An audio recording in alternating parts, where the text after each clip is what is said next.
Hola, amigos. It's your girl, Jackie R, coming to you from Merida, Mexico. I'm here at one of my favorite breakfast spots called Flores' Cafe, and I'm thinking about one of the questions that I get a lot from some of my subscribers is, what about mail, Jack? Are you getting mail?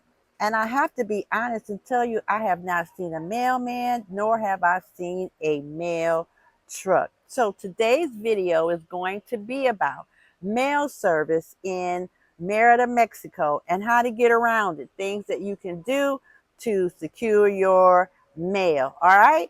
Thank you to my new subscribers. Last week was absolutely wonderful. We gained a lot of new people, and it's very much appreciated. Okay, so you ready to get started? Here we go. The truth about regular mail. Let's start with the traditional postal service, Correos de México. Now, I'm not going to sugarcoat it. The mail here can be slow, unpredictable, and sometimes, well, it just doesn't arrive. I've met people who sent themselves a postcard and waited months or never got it at all. So, for anything important, documents, banking info, or packages, regular mail is not your best option. Private courier services. Instead, most expats, including me, use private couriers. FedEx, DHL, UPS, and Estafeta are your best friends here in Merida. They're faster, more reliable, and you can have items shipped directly to their local offices for pickup. No waiting for delivery that may never happen. I personally like the hold for pickup option. That way, your package is safe and you can pick it up when it's convenient for you. Virtual mailboxes. Now, what about regular letters or things you still need from back home? A great solution is a virtual mailbox service. You get a US address, and when mail comes in, they scan the envelope, and you can decide whether to forward it, shred it, or just read it online. This is especially handy for banking documents or government mail that you still need to receive securely from abroad.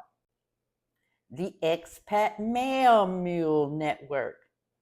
Here's a fun, unofficial option, what I call the Mail Mule Network. Many expats here belong to Facebook groups where travelers heading down from the United States or Canada offer to bring small items in their luggage. In exchange, you might treat them to lunch or bring something back for them later. It's a neighborly way to get things like vitamins, electronics, or specialty foods you can't find in Merida. Quick tips. So here's a quick recap. Number one, don't rely on Correos de México for anything important. Number two, use FedEx, DHL, UPS, or Estafeta for secure deliveries. Number three, set up a virtual mailbox if you still need a US or Canadian address.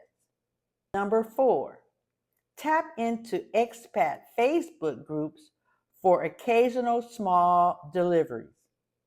And one bonus tip, always track your packages and have a copy of your ID when picking them up.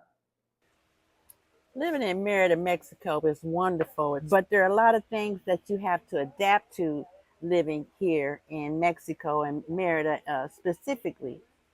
And so, adaptation. learning to change. When in Rome, do as the Romans do. So if you found this video helpful, go ahead and hit the like button, comment, share with others. And if you're not a subscriber, go ahead and hit that subscribe button, wherever that subscribe button is. Hit that subscribe button so you can get more updates to my life abroad. And if you have some information about receiving packages here in Merida, go ahead and leave a comment. Thanks for watching. Jackie, our life abroad. Peace out.